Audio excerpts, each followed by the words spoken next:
අතිපූජනීය ගෞරවනීය මහා සංඝරත්නයන් අවසරයි. ඒ වගේම මේ ස්ථානයට පැමිණි වැඩිහිටි පරම්පරාවෙන් වගේම ආඩම්බරයි ජෙන්සී පරම්පරාවෙන් ඔබ අඳුන ගන්න ආකාරයට ඔබව ආමන්ත්‍රණය කරන්නම්. ජෙන්සී පරම්පරාවෙන් අවසරයි. දේශ ප්‍රේමය කියන්නේ මොකක්ද කියලා බලන්න ඕන නම් මම ඔබට කියනවා පොඩි මිනුම් දණ්ඩක් අපි ගේමු.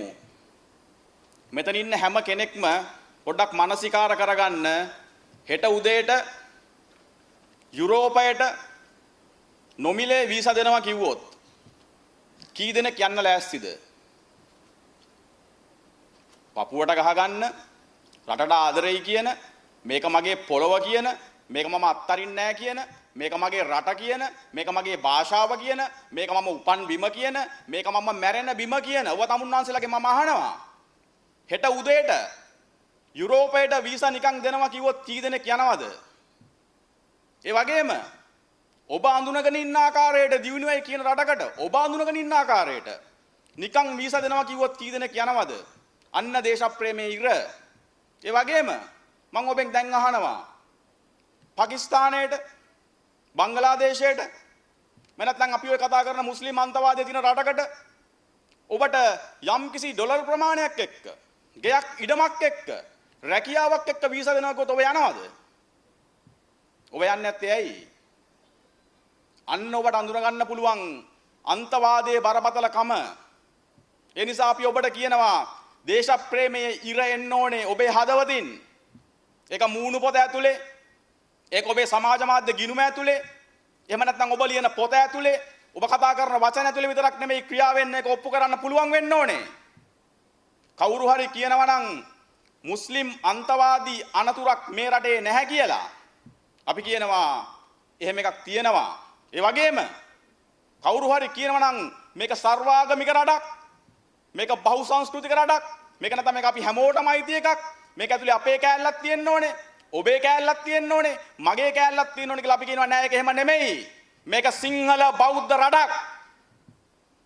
වසර 2500ක් තිස්සේ බුදුදහමෙන් පෝෂණය වෙච්ච බෞද්ධ සංස්කෘතියේ උරුමය වැළඳගත්ත, ඒ වෙනුවෙන් පුද පූජා කරලා දිවි හිමියෙන් කැප වෙනවා කියලා දිවුරුන් දීපු ජාතියක් අපි.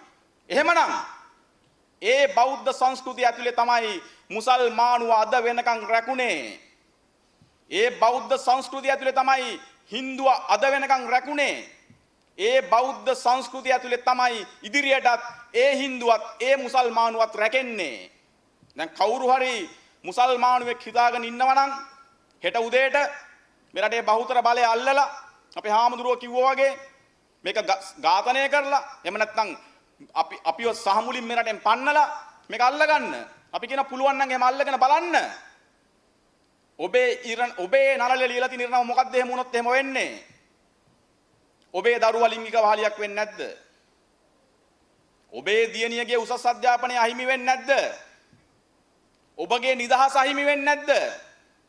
ඒ සියල්ල ඔබට අහිමි වෙනවා. ඒ සියල්ල ඔබට අහිමි වෙනවා. ඒ වගේම ඕනම රටක, ඕනම කලාපයක ඒ සංස්කෘතිය ගොඩනගන්නේ ජලයත් එක්ක. ජලයත් එක්ක ගොඩනැගිච්ච සංස්කෘතියක් තමයි අපටත් තියෙන්නේ. ඒක නිසා තමයි අපේ රටේ වහල පළ දෙකට ගහන්නේ. ඇයි? අපිට අවුරුද්ද පුරාවට වර්ෂාපතනය ලැබෙනවා. ඒ වැටෙන වැස්ස බෙදිලා යන ආකාරයට තමයි අපි වහලේ හදලා තියෙන්නේ. එහෙමනම් අරාබිකරේ රටවල් වල මිනිස්සු කළු වැන්දේ ඇයි? ඒගොල්ලෝ මූණ වැහුවේ ඇයි? වැලි කුණාටුවෙන් දැස ආවරණය කරගන්න.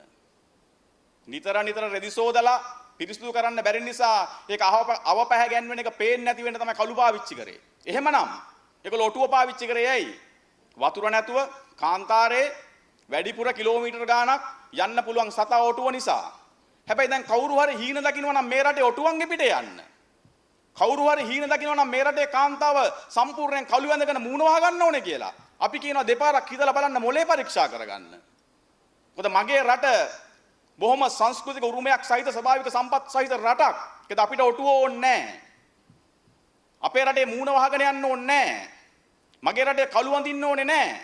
හැබැයි මේක කියලා දෙන්න කවුරුත් මේ රටේ නැහැ. එතනයි ප්‍රශ්නේ තියෙන්නේ. මං අද මේ සමුළුවට එන්න කලින් මුස්ලිම් කාන්තාවකට ඇමතුමක් අරගෙන ඇහුවා මද්‍රසා පාසල් ගැන ඔබේ අදහස මොකක්ද? ඇය මට කියනවා මම එහෙම ලොකු දැනීමක් දන්නේ නැහැ මද්‍රසා පාසල් ගැන. මම ඇයගෙන් ඇහුවා අරාබි භාෂාව ගැන ඔබේ අදහස මොකක්ද? ඇය එකවරම පිළිතුරු දුන්නා අරාබි කියන්නේ මගේ භාෂාව. අන්න වැරදිච්ච තැන. මේ රටේ සුවහසක් මුස්ලිම් ජනතාව හිතනවා ඔවුන්ගේ භාෂාව අරාබි කියලා.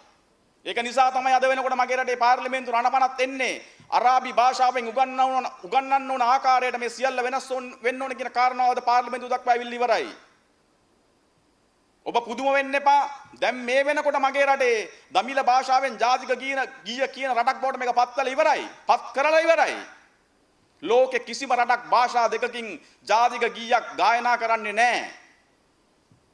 හැබැයි ඔබ මතක තියාගන්න ඉදිරියේදී අරාබි භාෂාවෙන් ජාතික ගීය කියන්න ඕනේ කියන කාලය වැඩි ඈතක නැහැ. ඊළඟට පාර්ලිමේන්තුවේ එන යෝජනාව තමයි ඔව් ඒක දමිළ භාෂාවෙන් කියනවා නම් අරාබියනුත් කියන්න පුළුවන් කියන කාරණාව කොහෙටද මේ අරගෙන යන්නේ? කොහෙටද මේක මේ බෙදන්නේ? කාටද දැන් මේක බෙදන්න ඕනේ? සාමාන්‍ය මුසල්මානුවට, සාමාන්‍ය දමිළයට, මේ මෙතනින් අපි සිංහලයන්ට නැත්නම් බෞද්ධයන්ට මේක බෙදන්න ඕනේද? මේක වෙන් වෙන්න ඕනේද? නෑ. හැබැයි මේක බෙදා වෙන් කරලා පාලනය කරන්න ඕන පිරිසක් ඉන්නවා මේ රටේ. මේ ලෝකේ. කවුද?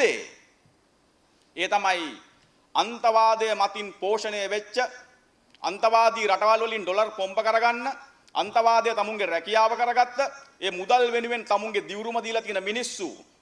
ඒගොල්ලෝ මේ පාර්ලිමේන්තුව ආක්‍රමණය කරලා ඉවරයි. ඒගොල්ලෝ මේ ප්‍රධාන ධාරාවේ දේශපාලන පක්ෂ අත්පත් කරගෙන ඉවරයි. ඒගොල්ලෝ මේ භූමිය ව්‍යාපාර අල්ලගෙන ඉවරයි. එතකොට එහෙම අය මේක මෙහෙවනකොට තමයි මේ අනතුර අපේ හිස මතට දැන් ඇවිල්ලා තියෙන්නේ. ඒ නිසා තමයි මේ රටේ පාර්ලිමේන්තුව නියෝජනය කරන ප්‍රධාන ධාරාවේ සියලු පක්ෂ ඇතුලේ මේ අන්තවාදයට උඩගෙඩි දෙන, මේ අන්තවාදය පෝෂණය කරන, මේ අන්තවාදය වෙනුවෙන් පෙනී සිටින මිනිස්සු බිහි වෙලා තියෙන්නේ. මගේ රටේ අයිතිවාසිකම් ගැන කතා කරද්දී මගේ රටේ මිනිස්සුන්ගේ ආර්ථිකය ගැන කවුද කතා කරන්නේ? අරාබියෙන් උගන්වන්න ඕනේ කියනවා. අරාබි විතර අඳින්න ඕනේ කියනවා. මූණ වහන්න අවසර දෙන්න කියනවා. හැබැයි ආර්ථික නිදහස ගැන, ආර්ථික ප්‍රතිලාභ ගැන පාර්ලිමේන්තුවේ මේ මොන දේශපාලඥයන්ද කතා කරන්නේ? අවසානයේ අරගෙන බලනකොට මූණ වහගත්ත අරාබි දැරියක ඉඳගෙන, එහෙම නැත්නම් මූණ වහගත්ත මුසල්මානු දැරියක ඉඳගෙන ඒ කාන්තන් කුඩිය ජීවත් වෙන මිනිස්සුන්ගේ හෝ වේවා, ඒ නැගෙනහිර ජීවත් වෙන මුසල්මානු පවුල්වල හෝ වේවා, මේ කොළඹ ප්‍රදේශයේ රැට මාරුවෙන් මාරුවට නිදාගන්න ඉඩ නැතුව ජාතිය වෙනුවෙන් හරි ආගම වෙනුවෙන් හරි වැරදිලා හරි ළමයි හදපු ගෝල් ෆේස් පිටිනෙට ඇවිල්ලා උස්ම ගන්න ඒ මිනිස්සුන්ගේ ආර්ථිකය කොහෙද තියෙන්නේ? ඒගොල්ලන්ට ආර්ථිකයක් තියෙනවද? නැහැ. එහෙමනම් මේ ආර්ථිකය භුක්ති විඳින්නේ කවුද? මේ අන්තවාදයේ පෝෂණය කරන මේ මජර දේශපාලන රජ කරන මිනිස්සු. මොකද මිනිස්සු ආර්ථික වශයෙන් ස්වයංපෝෂිත වුණොත්, මිනිස්සු ආර්ථික වශයෙන් සුරක්ෂිත වුණොත් ඒගොල්ලන්ට බැරි වෙනවා මේ මතවාදය තවදුරටත් අරගෙන යන්න. ඒක නිසා තමයි නැගෙනහිර වෙනම කලාප හදන්නේ. ඒක නිසා තමයි නැගෙනහිර රටින් දිගස් පවා හිටවන්නේ. ඔබ ගිහිල්ලා බලන්නේ කලාපය. සම්පූර්ණයෙන්ම වෙනම රටක් වෙනම සංස්කෘතියක් එක්ක තමයි ඒවා බිහි කරන්නේ. දැන් අපි ආපස්සට ගිහිල්ලා හැරිලා බලනකොට මේ අනතුර පටන් ගත්තේ අද ඊයේ නෙමෙයි.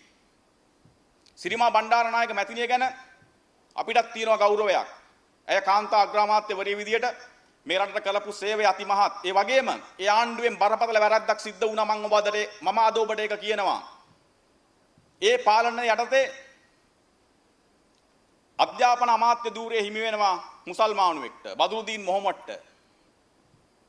බදුරුදීන් මොහොමඩ් අධ්‍යාපන අමාත්‍ය ධූරය අත්පත් කරගත්ත දවසේ කරන පළවෙනි කාර්යය තමයි ආගම් මත පාසල් බෙදන්න පටන් ගන්න එක. අධ්‍යාපනය යනු ආගම මත හෝ ජාතිය මත හෝ බෙදන්න ඕන කාරණාවක් නෙමෙයි. කවුරු හරි කියනවා නම් අධ්‍යාපනය බෙදන්න ඕනේ කියලා බෙදෙන්න ඕනේ භාෂාව මත පමණයි. සිංහල භාෂාවෙන් ඉගෙන ගන්න දරුවට ඒ භාෂාවෙන් ඉගෙන ගන්න පාසල තියෙන්න ඕනේ. දමිළ භාෂාවෙන් ඉගෙන ගන්න දරුවට දමිළ භාෂාවෙන් ඉගෙන ගන්න පාසල තියෙන්න ඕනේ. මේ ඉරට ඇරුණකොට මද්‍රසා හෝ වේවා, මුසල්මානු හෝ වේවා, ක්‍රිස්තියානි හෝ වේවා, බෞද්ධ හෝ වේවා ආගම මත පාසල් බෙදෙන්න ඕනේ නැහැ. අපිට දීපු ලණුව තමයි බෞද්ධ පාසල් 4-5ක් ඇරලා දුන්නා. අපිත් හරි ලස්සනට ඒ ලණුව කෑවා. ඇයි මුලින්ම දෙන්නේ? හරි දවටනේ දාලා අපිට විසිල් ගහන්න පුළුවන් එකක් දෙනවා කරලියට. අපි හරි ලස්සනට ඇවිල්ලා බදා ගන්නවා. අපිට තියෙනවා බෞද්ධ පාසල්. මෙහි බෞද්ධ පාසල් ඇරෙනකොට අපිට අමතක වුණා කොහොමද තිබ්බේ බෞද්ධ පාසල් කියන එක. මගේ රටේ අති බහුතරයක් සිංහල බෞද්ධයොත් එක්ක තමයි මුසල්මානුවා ක්‍රිස්තියානුවා ඉගෙනගත්තේ අධ්‍යාපනය ලැබුවේ. හැබැයි මේ බෙදිල්ලත් එක්ක ඔවුන් අපෙන් ඉවත් උන්නේ නැද්ද? ඔවුන් අපෙන් වෙන් වුන්නේ නැද්ද? ඔවුන් වෙනම පාසලකට ගියේ නැද්ද? අපේ මිත්‍රකම අහිමි වුන්නේ නැද්ද? අපේ සහෝදරත්වයේ දුරස් වුන්නේ නැද්ද? කරේ කොතනින්ද අධ්‍යාපනයෙන්? බෙදුවේ කොතනින්ද අධ්‍යාපනයෙන්? එහෙමනම් අන්තවාදයේ ගේන්න පුළුවන් කොහෙන්ද? අන්තවාදයේ ගේන්න පුළුවන් අධ්‍යාපනය තුලින් පමණමයි. කුඩා මනසට දෙන දේ තමයි දරුවා හෝ ඕනම කෙනෙක් පිළිගන්නේ. ඒක නිසා තමයි වෙනම ගලවලා අරගෙන වෙනම පැත්තකට කරලා වෙනම කලාප හදලා වෙනම පාසල් හදලා වෙනම අධ්‍යාපන ප්‍රතිපත්ති හදලා ඒක ඇතුළේ ඉගෙනුවට පස්සේ තමයි අන්තවාදය පෝෂණය කරන්න පුළුවන් වෙන්නේ. මගේ පාසල ඇතුලේ ඔබයි මමයි ඉගෙන ගත්ත ආකාරයට මුසල්මානුවා හින්දුව අපි ඔක්කොම ඉගෙන ගත්තා නම් වෙනස් දෙයක් උගන්වන්න පුළුවන්ද? දැන් එහෙමනම් ඇයි මද්‍රසා පාසල එන්නේ? දැන් එහෙමනම් ඇයි මද්‍රසා පාසලට උගන්වන්න අරාබි භාෂාව ඕනේ කියලා කියන්නේ? ඒ උගන්වන දේ ඔබ දන්නෙත් නැහැ. ඒ උගන්වන දේ අහන් හිටියට ඔබට මට ඒක වටහා ගන්නත් බෑ. ඔවුන්ට අවශ්‍ය කරන දේ ඔවුන්ට අවශ්‍ය ආකාරයට උගන්වන්න පුළුවන් වෙනවා. මේ අනතුරු උඩ තමයි අපි මේ ඉන්නේ. මේ අන්තවාදී ඉගැන්වීම තමයි රට තුල ක්‍රියාත්මක වෙන්නේ. ඒක ඇතුලේ තමයි ආගම වෙනුවෙන් මරාගෙන මැරෙන මිනිස්සු හැදෙන්නේ. ඔබ අරගෙන බලන්න පාස්කු ප්‍රහාරය. පාස්කු ප්‍රහාරයේ සුවිශේෂීම ස්ථානය මොකක්ද? සුවිශේෂීම ස්ථානය තමයි පල්ලි වලට ගැසීම හෝ හෝටල් වලට ගැසීම හෝ මරාගෙන මැරීම හෝ නෙමෙයි. මහමොලකරු නෙමෙයි. කඩු තියාගෙන ඉඳීම නෙමෙයි. මරාගෙන මැරෙන මිනිස්සු මැරුණේ මොකටද? ආගමේ නාමයෙන් මරාගෙන මැරුණේ. ආගමේ නාමයෙන් මරාගෙන මැරෙන මිනිස්සු හදපු නිසා තමයි පාස්කු ප්‍රහාරය ඇති වුණේ මගේ රටේ. මේ මරාගෙන මැරුණා නම් මරාගෙන මැරුණේ ආගම වෙනුවෙන්. ඒතර ආගම වෙනුවෙන් මරාගෙන මැරෙන මිනිස්සු හදන අධ්‍යාපනය මේ රට තුල තිබුණා. ඒක ඇතුලේ තමයි සහරාන් බිහි වෙන්නේ. කාන්තන් කුඩියේ ඉන්න ඒ අහිංසක අසරණ දරිද්‍රතාවයෙන් පෙළෙන මිනිස්සු වගේම ඔබ අමතක කරන්න එපා කවුද තව මරාගෙන මැරුණේ? මගේ රටේ කොළඹ ප්‍රදේශයේ ඉහළම ධන කුවේරයන්, ඉහළම සැපවින්ද මිනිස්සු, අදිසුකෝපභෝගී ජීවිත ගත කරපු මිනිස්සු, ඉහළම සම්පත් තිබිච්ච මිනිස්සු, අතිතරම් මුදල් තිබිච්ච මිනිස්සු ඇයි මැරුණේ? කන්‍යාවියෝ 10 දෙනෙක් එක්ක දිව්‍ය සැප විඳින්න. ඇයි මීට වැඩිය ඒක හොඳයි කියන මතවාදය ඔළුවට දුන්නා. එතකොට මේක අනතුරක් නෙමෙයිද? කුමන හෝ ආගමක උගන්වනවා නම් ආගමේ නාමයෙන් මිනිස්සු මරන්න, ඒ මරණ ඔබට අනාගතයේදී දිව්‍ය සැප ලැබෙනවා කියලා. ඒක බරපතල නැද්ද?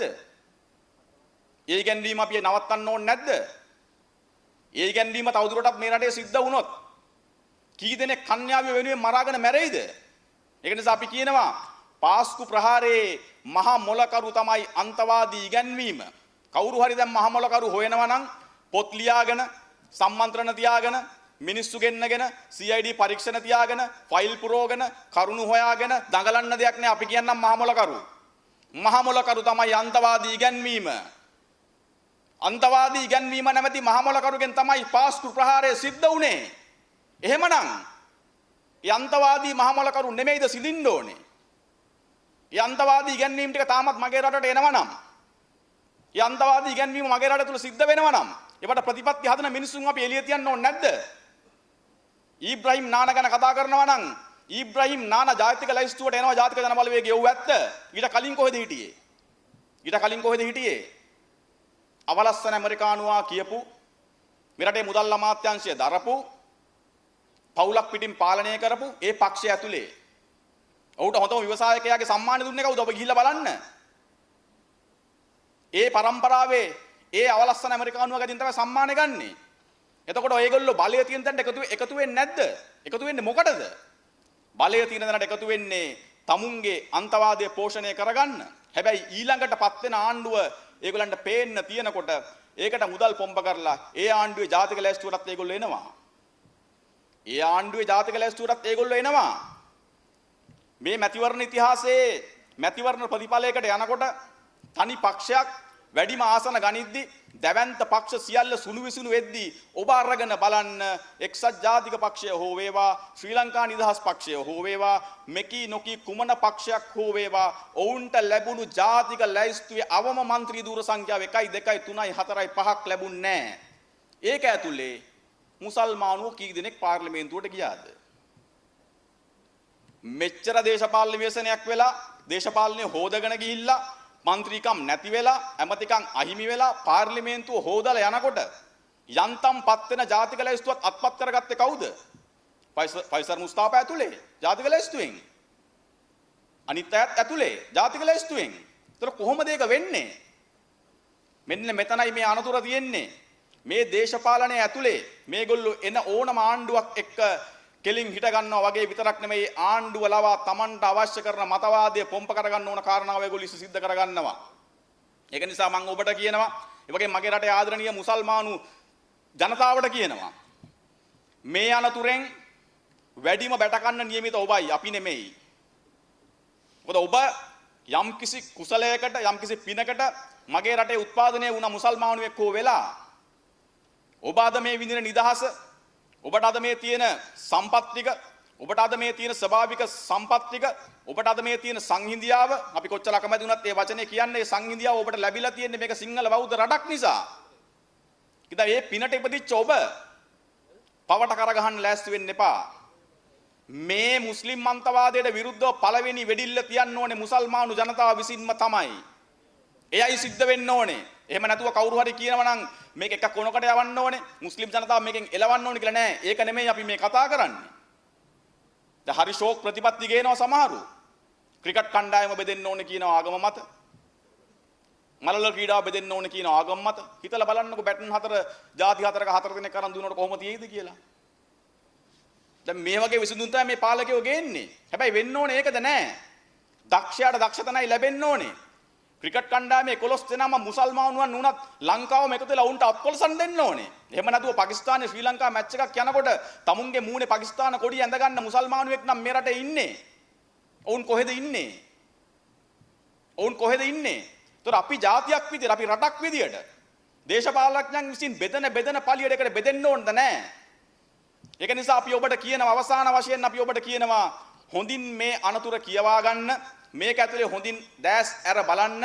ඔබට මේ අන්තවාදයේ පෝෂණය කරන, ඔබේ දරුවව මද්‍රසා පාසලට යන්න ඕනේ කියලා කියන, මේ රටේ අරාබියෙන් උගන්වන්න ඕනේ කියලා කියන මිනිස්සුන්ගේ දරුවෝ කොහෙද ඉන්නේ කියලා ඊළඟට බලන්න. මේ කරලියේ ඉන්න මුස්ලිම් ව්‍යාපාරිකයෝ හෝ වේවා, මුස්ලිම් අමාත්‍යවරු හෝ වේවා, මුස්ලිම් മന്ത്രിවරු හෝ වේවා, මුස්ලිම් පක්ෂ නායකයෝ හෝ වේවා, දමිල පක්ෂ නායකයෝ හෝ වේවා, දමිල දේශපාලඥයන් හෝ වේවා, සිංහල පක්ෂ නායකයන් සහ දේශපාලඥයන් හෝ වේවා, බලන්න උන්ගේ දරුවෝ කොහෙද ඉන්නේ? එක දරුවෙක් හරි මද්‍රසා පාසලකට යනවද? අඩුම ගානේ දමිල භාෂාව, ඔය කියන අරාබි භාෂාව, ඒගොල්ලෝ ඉල්ලන භාෂාව කතා කරනවද? නැහැ.